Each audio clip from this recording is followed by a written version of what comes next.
All right, so this is a very interesting conversation, and I saw this Instagram post when Mike Todd first posted it.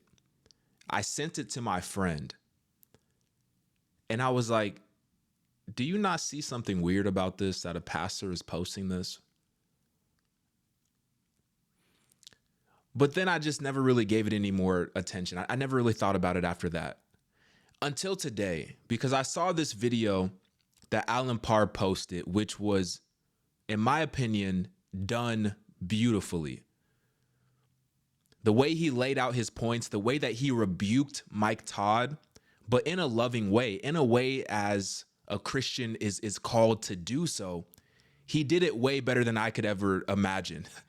And he articulated it way better than I could ever imagine. So I'll link his video down in the description, and y'all can check that out. You can check it out if you want to. But I want to just expand on the conversation and the points that he was talking about, because he brought up a few very interesting points that I've been thinking for a very long time about Mike Todd. I just haven't been able to articulate it. So let's talk about those 3 points that he brought up. One of the first points that Alan Parr brought up about Mike Todd, and one of the primary reasons why I believe that Alan Parr rebuked Mike Todd in the way that he did, is because of posts like this. It's because of stuff like this. Look, he loves his wife. Ain't nothing wrong with loving on your wife. You should love your wife. You should think that your wife is the most beautiful woman in the world. I mean, that's why you married her, right? Ain't nothing wrong with that. But, normal people who aren't Christian, people who aren't who don't follow, the ways of Jesus, they might post pictures about their wife in a bikini. They might show videos like this of them, filling up on their wife. They might post stuff like that. And that's the world. They can do that. It's their discretion, right? Their relationship. But as a Christian, and even a step further as a pastor, this ain't it. This ain't it. And like Alan Parr was saying, it's too sensual. It's overly sexualized. And it's kind of weird, and it's kind of strange. Like I said, nothing wrong with loving your wife, but as a leader of a church, and I said this in my last video, literally I made a video about Transformation Church like 2 days ago. I don't like talking about other churches and other pastors and stuff like that. I mean, I'll do it, but I try not to. I don't want to tear down the body, because the world is already tearing down Christians enough. I don't want to contribute to that if I don't have to contribute to that. But sometimes you got to say something, and stuff like this is definitely concerning. And like I said, you can scroll through his Instagram. He's choosing to put this stuff up. He's using his discernment. He's choosing to post stuff like this. The people in his inner circle are seeing that he's posting stuff like this, and they're allowing him to post stuff like this time and time again. Not just of him, but of his wife, of things that I don't think a pastor should be posting, because it could potentially cause other people to stumble. You might not think that. You might think, oh, Nick, that's a very, prude stance. It's just a bikini. It's just his shirt off. They're on vacation. They're on the beach. I understand that, but also we have to understand that pastors are held to a higher standard, and they're called to be of a life above reproach. It's a difference between me and a pastor. It's a difference between you and a pastor. There's a certain lifestyle that God has called them to live, because there's so many eyeballs on them, because there's so many people looking up to them and watching how they move, watching what they do, watching what they wear, watching what they post, especially in this social media age, especially. So that's number one. It's a little too overly sexualized, in my opinion. Now, the next point that Alan Parr brought up. And I saw this post right here. I didn't even read it because I was like, I don't really read like posts like this. I just kind of scroll past it. But this is what Mike Todd posted just 5 days ago. It says, be intentional about what you speak into the atmosphere. Your words are creating your world. Now, to the average person, that might sound fine. It might not, speak positively, right? Don't speak negatively, speak positively, and then you'll get more positive energy that comes back to you. Well, and look, I know this firsthand because before I was a Christian, I would say I was pretty heavy into like new age and like law of attraction, specifically like law of attraction type stuff. I don't know if y'all know that book. It's called The Secret. A lot of people used to talk about it, right? A lot of people in the world. I was listening to like a lot of like rap music and stuff way back in the day. And Big Sean was one of my favorite rappers. And he used to talk about this book called The Secret. And he used to talk about the law of attraction and stuff like that. And that's kind of how I got into it. This type of statement is exactly the type of thing that they would say is like a cornerstone belief of the law of attraction, which is a new age principle. Definitely not a Christian principle. Has nothing to do with God, but everything to do about ourselves and what we can do and what we can manifest. And this statement perfectly aligns with that. Be intentional about what you speak into the atmosphere. Your words are creating your world. Somebody said on the comments, they said, the only person who can speak things into existence is God. And that's exactly correct. That's exactly right. The only person that can speak things into existence is God. That's it. The next thing, and this is something that y'all just, I don't know why y'all be hating when I be bringing this up. And I made a video about this. And I'm going to show you the video that I made about this. We're not going to watch it, but I'm going to show you just a little part of it.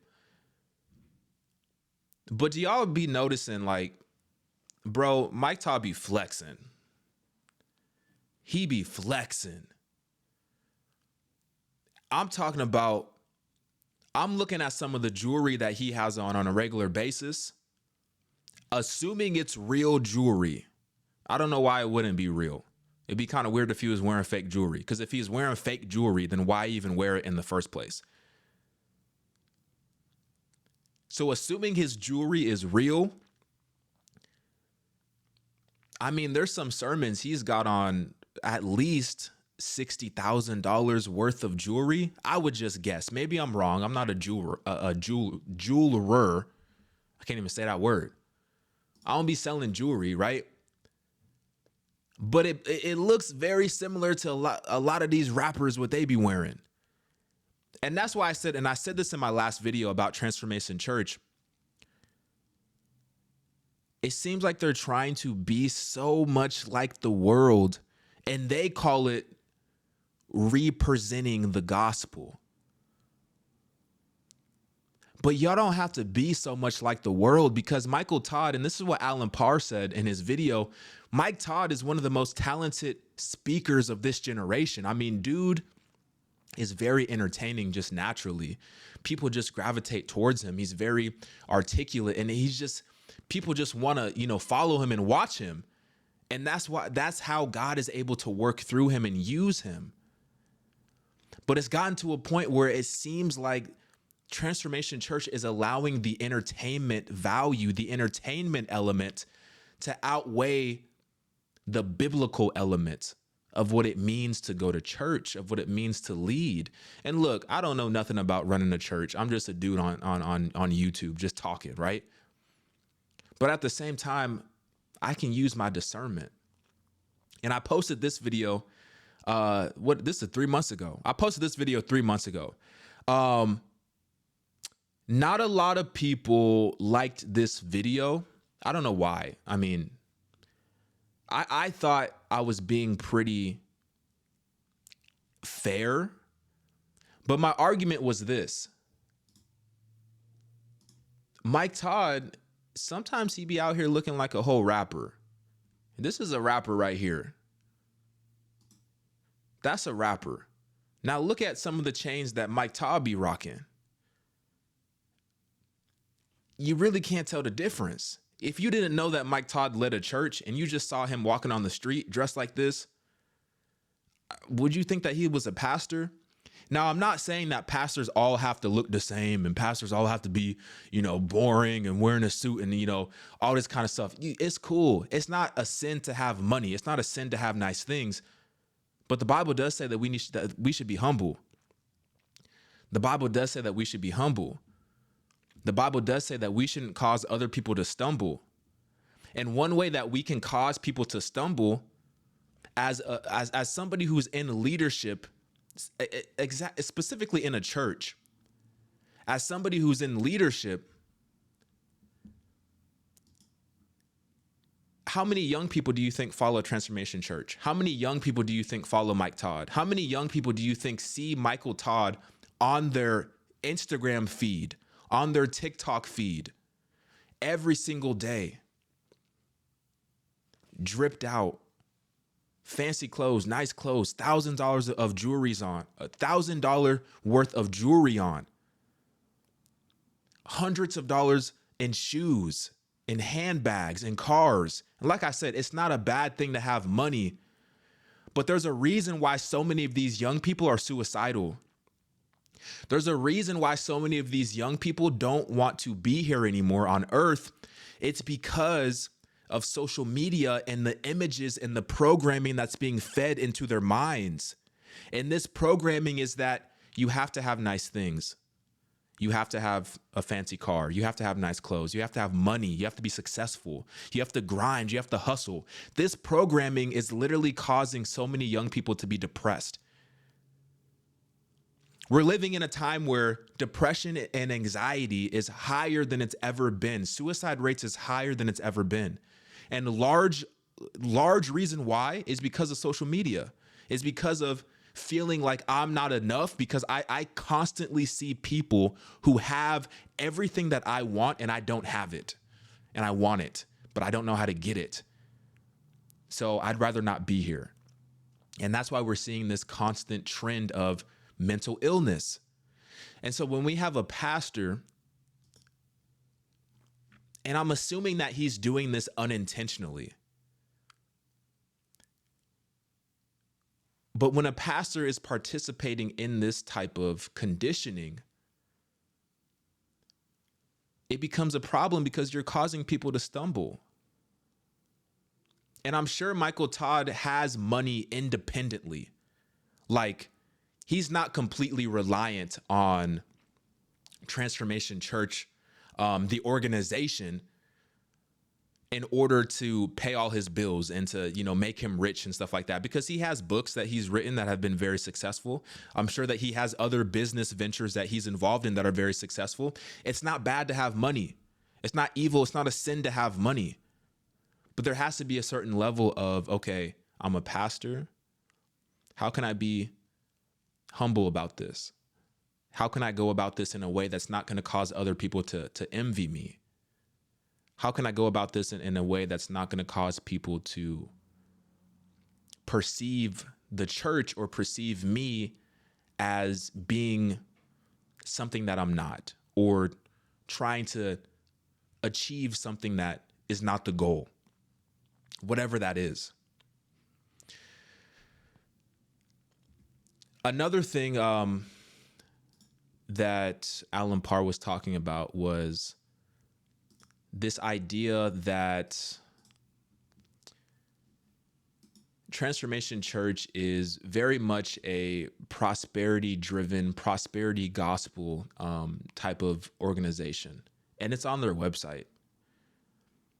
It's on their website. And y'all should go and watch Alan Parr's video, because once again, he breaks it down way better than I can ever break it down. But here's the thing.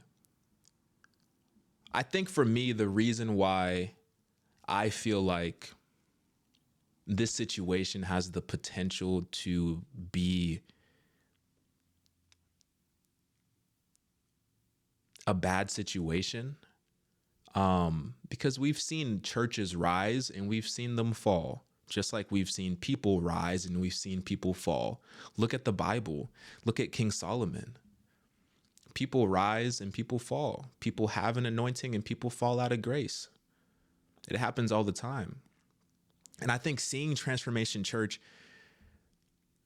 I saw them in a very early stage, at least on YouTube. I saw them on a pretty early stage. I saw them when they were getting like 10,000 views per video, 20,000 views per video, 50,000 views per video.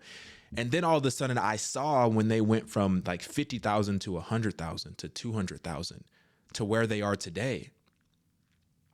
And at that time, it wasn't all about the props. It wasn't all about the entertainment. It wasn't about all the extra stuff. They were in a very small church. They were in a very small church, a very small building.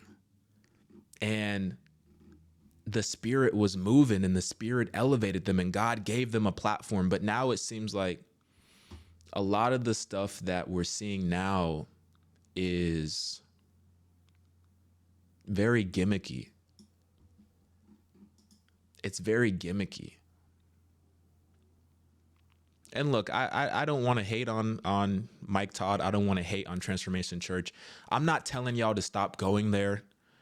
Y'all can use your own discernment if you want. If you want to still go there, then go ahead and go there. It's not the place for me. But